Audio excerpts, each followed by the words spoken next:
Sir, ಈಗ ನಿನ್ನೆ S T Somashekar ಮತ್ತೆ ಒಬ್ಬರು ಭೇಟಿ ನೀಡಿರೋದು ನಿಮ್ಮನೆ ಮತ್ತೆ ಸಿಎಂ ಏನು ಸರ್ ಇದು ಕುತೂಹಲ ನಡೆಯುತ್ತೆ? ಕುತೂಹಲ ಪಡೋದೇನಿದೆ, ಅವರು ಶಾಸಕರಿದ್ದಾರೆ, ಅವ್ರ ಕ್ಷೇತ್ರದ ಯಾವುದೋ ಟ್ರಾನ್ಸ್ಫರ್ಸ್ ಕೇಳಕ್ಕೆ ಬರ್ತಾರೆ. ಈಗ ನಮ್ಮಲ್ಲಿ ಎಲ್ಲರೂ ಬರ್ತಾರೆ, ಅಪೋಸಿಷನ್ನವರು ಕೂಡ ಬರ್ತಾರೆ.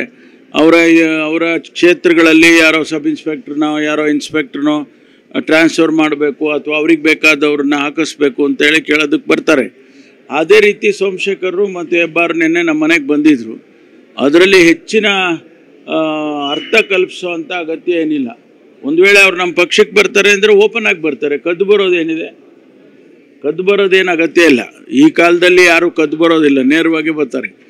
ಅದಕ್ಕೋಸ್ಕರ ಈ ನಿನ್ನೆ ಬಂದಿದ್ದು ಮಾತ್ರ ಅವರು ಅವರ ಕ್ಷೇತ್ರಗಳಲ್ಲಿ ಟ್ರಾನ್ಸ್ಫರ್ಸ್ಗಳಿಗೆ ಲೆಟರ್ ಕೊಡೋದು ಬಂದಿದ್ದರು. ಅದೇ ಪ್ರಕಾರ ನಾನೇ ಹೇಳಿದೆ ಅವರಿಗೆ, ನೀವು ಚೀಫ್ ಮಿನಿಸ್ಟ್ರನ್ನು ಕೂಡ ನೋಡಬೇಕಾಗ್ತದೆ, ಏಕೆಂದರೆ ಇಲ್ಲಿ ಬೇರೆ ಬೇರೆ ಕಾರಣಗಳಿರ್ತವೆ, ನೀವು ಅವ್ರನ್ನೂ ಒಂದು ಸಾರಿ ನೋಡಿ ಅಂತ ಹೇಳಿದ್ದೆ. ಅವ್ರು ಹೋಗಿ ನೋಡಿದ್ದಾರೆ. ಎಲ್ಲಿಗೆ? ನೀವು ಅವ್ರನ್ನ ಕೇಳಬೇಕು.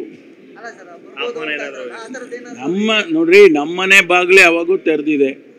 ಕಾಂಗ್ರೆಸ್ ಮನೆಯ ಬಾಗಿಲು ಯಾವತ್ತೂ ಕೂಡ ತೆರೆದಿಟ್ಬಿಟ್ಟಿದ್ದೀವಿ ನಾವು, ಮುಚ್ಚೇ ಇಲ್ಲ. 1885 ಇಲ್ಲಿ ತನಕ ನಾವು ಕಾಂಗ್ರೆಸ್ನವ್ರು ನಿನ್ನೆ 138 ವರ್ಷ ಆಗೋಯ್ತು. ನಮ್ಮ ವಯಸ್ಸು 138 ವರ್ಷ. ನಾವು ಯಾವತ್ತೂ ಬಾಗಿಲೇ ಹಾಕಿಲ್ಲ. ಅವತ್ತಿಂದನೂ ಬಾಗಿಲು ತಗೊಂಡೇ ಕೂತಿದ್ದೀವಿ. ಬರೋರು ಬರ್ತಾ ಇರ್ತಾರೆ, ಹೋಗೋರು ಹೋಗ್ತಾ ಇರ್ತಾರೆ. ಕೃಷ್ಣ ಬೈರೇಗೌಡರು ಬಂದು ಹೋಗಿದ್ದಾರೆ. ಅವರು ಯಾರ ಹೆಸರನ್ನ ಸೂಚನೆ ಮಾಡಿದಾರೋ ಗೊತ್ತಿಲ್ಲ ನನಗೆ. ಅದು ಕಾನ್ಫಿಡೆನ್ಷಿಯಲ್ ಆಗಿ ಅಧ್ಯಕ್ಷರಿಗೆ ಸೀಲ್ಡ್ ಕವರ್ನಲ್ಲಿ ಕೊಡ್ತಾರೆ. ಆ ಸೀಲ್ ಕವರಲ್ಲಿ ಏನಿದೆ ಅಂತೇಳಿ ಅಧ್ಯಕ್ಷರಿಗೆ ಮತ್ತು ಅವರಿಬ್ಬರಿಗೆ ಗೊತ್ತಾಗೋದು, ನಮಗೆ ಗೊತ್ತಾಗೋದೇ ಇಲ್ಲ.